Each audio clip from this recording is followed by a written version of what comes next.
Welcome to Safe and Sound, a monthly podcast on cybersecurity, presented by GrandPad and the Leighton Podcast Network. Welcome in once again. It is time for Safe and Sound on the Leighton Media Podcast Network. We're joined, as always, by the CEO and co-founder of GrandPad, Scott Lean, fresh back from Las Vegas and the Consumer Electronics Show, and saw some things that probably curled your hair a little bit, Scott. Crazy. Robots are coming. Robots and AI. There's going to be some great things that make life better and make life easier, but like everything, we need to, be suspicious of some of the technology. Yeah, and it's interesting. That's a great lead into our discussion for today, because as the world continues to shrink, and it is, and we know that, and we talk about that often on the podcast. In a lot of cases, it's shrinking in the way it's making it easier for us to do things. And one of the things it makes easier for us these days is banking. But it also makes it easier for the bad guys to figure out how to get after us. So let's talk banking scams and how to stay safe. Yeah, thanks again for having me, Brian. Happy New Year to everyone. Like I said, we just got back from CES in Las Vegas, saw lots of interesting technologies. Again, many things are going to make lives better, but the bad guys are also using these technologies. And so, we at GrandPad are all about keeping seniors and their families safe. And so we're constantly looking at all these things so that we know what's coming and how we can continue to make sure that GrandPad is always safe for our users. So today I want to break down some common tactics that scammers use and give all of our listeners some great actionable tips to stay safe, especially when online banking. Online banking is near and dear to my heart. I was CIO at Bank of America, one of the largest banks in the U.S. a few years back, and it was at the time when the iPhone just came out, 20-ish years ago. We were the first big bank that really embraced online banking, and we had over 25 million active online banking users that use their desktops. And then as the phones became common, everybody quickly did that. And, now, of course, we all do online banking. Back in the day, 20 years ago, that was a big breakthrough. And so this is something I've really spent a lot of my professional career working on at Bank of America, at Intuit, and now at GrandPad.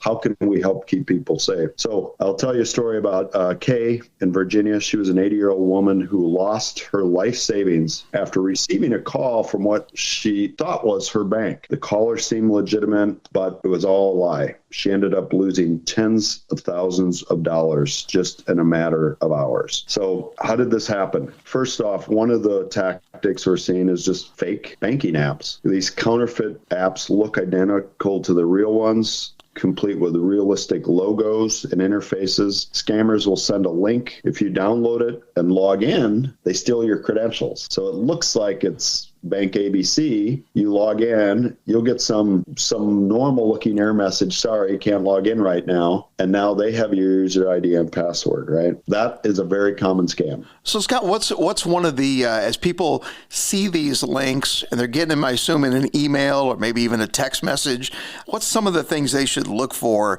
that look out of the ordinary? I know a lot of times we talk about look at the email address. It a lot of times will have misspelling or a slight change in it, but what are some of the things people should look for when they get these? Sadly, the bad guys are getting smarter. And so misspellings in the email subject line, or even suspicious looking email addresses, they're kind of past that.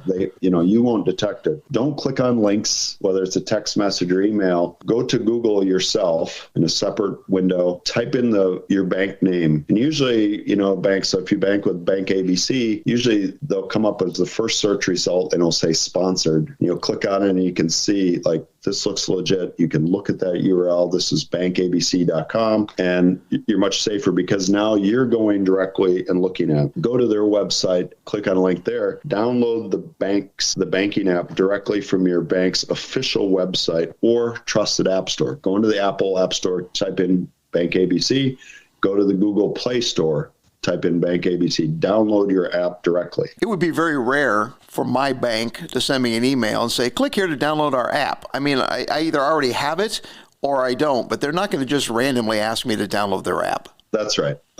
And even if they do for some reason, don't click on that. Go to the App Store yourself directly and do it yourself. And be suspicious, right? I know whenever Like if I'm logging into something and it's asking me for my credentials again, I already enter that, kind of my feelers go up. I go, what's going on here? What's really happening? I think the other thing too, and I know we talked about this in a previous episode, but I think it's a good time to bring it up again right now, and that is passwords. So just real quickly, let's drop back for just a second before we move forward, because I think it's part of this. Use a strong password. Don't use the same password across everything. And now more and more I'm seeing as you download something, it's offering you a strong password. Use it, right? That's right. Yeah. So I highly recommend using one of the trusted password keepers. So it's like a vault where you put your passwords. The one built into Google Chrome is very good. It's free. It's part of it. It fills in. And when you're logging in, Google Chrome is suggesting, would you like me to generate a strong password for you? Yes. You don't have to remember it. Don't write it down. It stores it. You just now have one password to remember to get into the vault. Yeah, I think we all get in that habit of just using the same one or same handful, and that's a terrible thing to do. And the other thing, I think Apple in their latest release now has a password chain as well. That's right. Yep, and those tools are really good from a trusted source like Google Chrome from Apple. Do not use the same password every time. And when we say a strong password, it means it's long, more than 8 characters. It's got uppercase, lowercase, special characters, numbers. So it can't easily be guessed. It's shocking. They're always the white hat hackers who are the good guys, security people. They're always doing these tests. It's still a shocking number of people that I think the number one password in the world is password, or admin, or my password. Don't use that. That's just like leaving the front door of your house open with a big sign that says, "Come rob me," and the bad guys will rob you. Yeah, that's a funny way to put it, but it's sadly true. So let's talk about some of these phony bank emails, these email scams, these AI tools that they're using to make them more and more convincing, whether it's logos or official signatures. And I think you've got a story about a lady in Cleveland who lost a sizable amount of money as well. This lady in Cleveland lost more than $23,000. She clicked on a link that she thought was from her bank. If you're ever unsure about an email, and again, you've got to be suspicious, don't click on links. Go directly to your bank's website or call the number on the back of your credit card or your check and go through and verify and go through the official channels and ask some questions. Remember that no legitimate bank is going to ask you for that kind of personal information over the phone or email. And the other thing is look for urgent language. Whenever scammers will always try to pressure you to do something quickly. Well, no, banks aren't going to force you to do something quickly. Check the sender's email address or phone number and make sure it's from an official source. At GrandPad, we like to use the STOP acronym, right? S is suspicious contacts. Like, why is this person sending me an email or text? Be aware. Like, what is this? T is threats or urgency. So where they're pushing you, you got to do this right now, right now, right now. O is outlandish promises. If you do this now, we're going to give you $2 million. And P is payment requests. Whenever somebody's asking you for money or access to your money, that's when your feeler should go up and go, something's not right here. So remember STOP. So there's really not a Saudi prince that wants to give me a bunch of money? Nope, sorry. Oh, man, I was so sure that I was heading for Easy Street. All right, so let's talk about social media too, because that is becoming an avenue that they're starting to use as well. One-time passcode thief. Tell me, what does that mean? You know, scammers are going to try to trick you into giving these one-time passcodes, and your bank will never ask for these codes. You know, like, and this is when you're logging in, and we all know, and we've talked about previously, the number one thing you should do, make sure for all of your key accounts, banking, Facebook, all of them, set up the MFA, multi-factor or two-factor authentication. So you have a user ID and a password, and then the second factor is usually where they send you a text message and you get another little code you have to enter in, right? That's the multi-factor. And so sometimes somebody else, send me that factor. I need that code. No one else needs that second factor other than you when you're legitimately logging in. Again, on Facebook, I see all the time friends, family go, my Facebook account got hacked. How did that happen? I mean, it seems like the same person. It's always happening again and again. And when that happens to a friend or family, I call them and go, do you have multi-factor set set up on Facebook. And they're like, no, what's that? And what's happening is, and it's often like recipes or something very innocuous, like, oh, click here to log in and get this recipe. And then you click on it, it looks like it's Facebook, but it's not. And they ask you for your user ID and password. Now they have your credentials. They go log into Facebook as you. They take over your account. First thing they do is they change the password. Now you can't get in, and now they start posting all this terrible stuff. If you have MFA multi-factor set up, even if they get your password, they can't get logged in because they don't have your phone. So that's why it's so important. And again, because a lot of problems will start on Facebook. Go to Facebook, and it's a little complicated, but Google it, get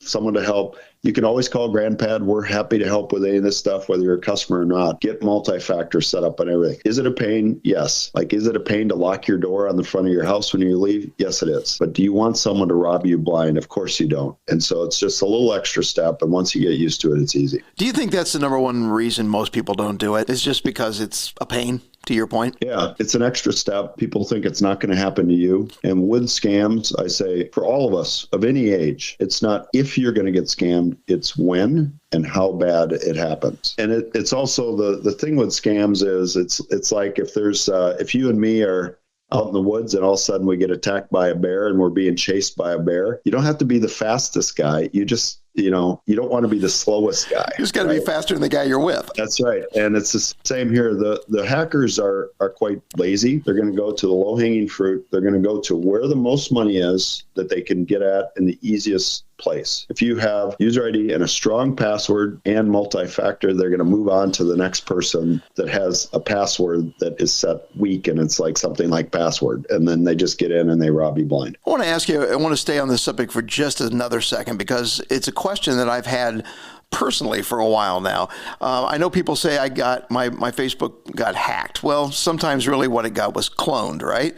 And my question to you, Scott, is what are they gaining by cloning or hacking, however you want to put it, my Facebook page? What is it there? Because I mean, it's not like I have my banking information there or anything. What are they after? Yeah, it's a great question. Sometimes they're just trying to cause chaos, right? But other times, like if you're a person of influence or affluence, they're going to try to extort money from you. So, you're a very famous guy, Brian. They're going to take over that and they're going to say, if you don't do such and so, if you don't wire 10,000 Bitcoins to this address by noon tomorrow, we're going to post all these horrible things on your Facebook account. They will also use it. There's quite a bit of information. When you have someone's Facebook account, you can see other things. You can harvest other information about that. So they'll just take all that and they're building a dossier or a database about you. So we got this, we got that, and they piece all that together, automated. You go, God, who's got the time to do this? It's all automated. Their machine, their AI is doing this. And all of a sudden, they know your mother's maiden name. They know this, they know that. They know your dog's name. So now it's called social engineering. When they call your bank and the bank says, what's your mother's maiden name? What's your dog's name? What's your first car? All these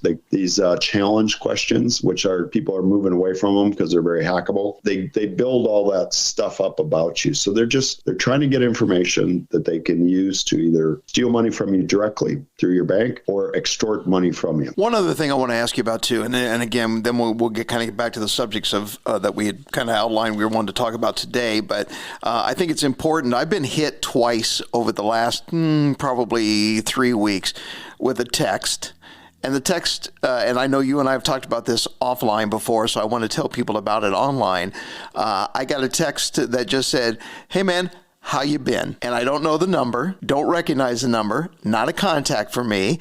And thankfully, because I have talked to you about this offline, I knew what they were doing. I want you to tell other people what they're trying to do here. I get about 10 of these a day. And they range from, hey, Scott, how you doing? To, hey, I saw you on this podcast. I loved it. I'd love to talk to you about it, right? So, and some of them are just hi. Some of them have an offer of money, whatever. I mean, they try everything and they're insistent. It comes at you from all directions with all kinds of, so they're trying things. They're all scammers. Do not reply to them. And I just got one recently. It turned out to be someone I knew. And I could tell they knew a lot, and it was kind of an urgent situation, like they were trying to help someone. I knew it was someone legitimate, but I didn't know who it was. So the first thing I just said is, who is this? Before I engaged in a conversation, they came back and said, oh, this is Susie, your neighbor, trying to help our other neighbor. Okay, Great. So they had my number. I didn't have them in my contacts. But be suspicious. If you don't know who it is for sure, ignore it or just block it so it doesn't keep coming in. I remember you also saying to me,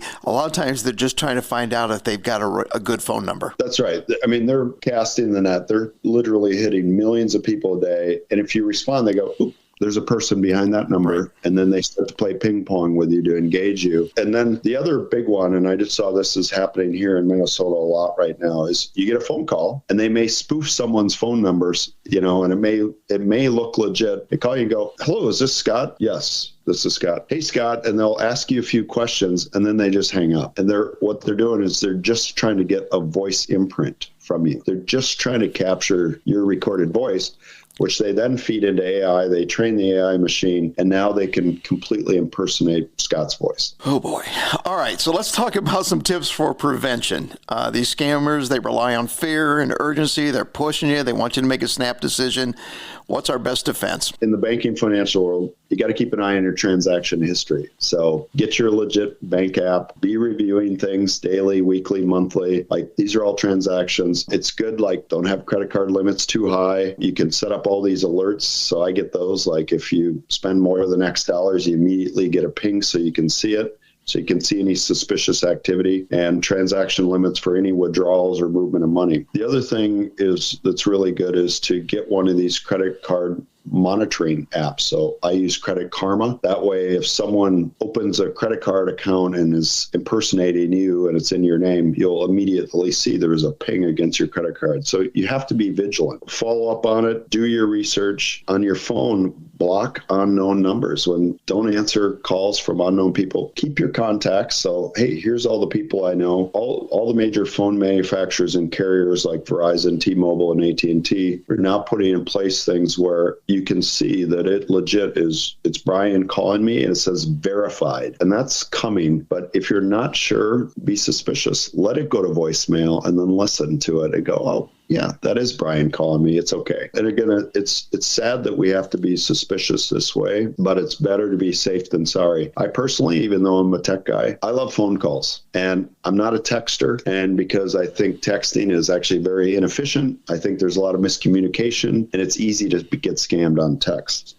So when in doubt, I call somebody, I have a little chat, and I'll ask them some questions, like, if I'm ever suspicious, like, who is this? Like, I'll ask them some questions and I'll say, I'm going to hang up and call you back. We've really built all these kind of safety checks into GrandPad.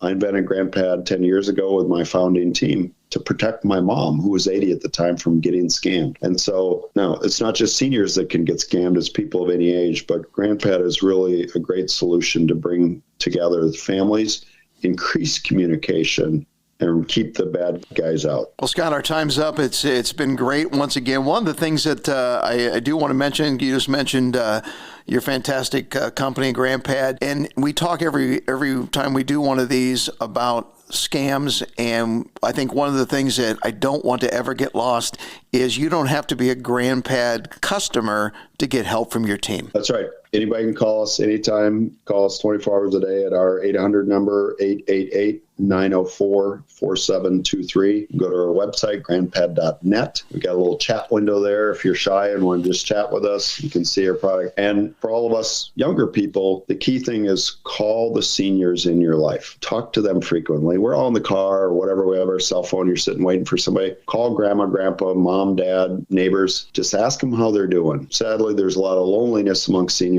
which is one of the reasons they get scammed. They're lonely. They're looking for somebody to call. So let's have all the good guys and gals calling seniors and not the bad guys. Sounds great. Scott, as always, really enjoyed it. Our time flew by too quickly, and look forward to our next chat. Thank you, Brian. Safe and Sound is a monthly podcast presented by GrandPad and the Layton Podcast Network. Find this and other podcasts on demand at WinonaRadio.com.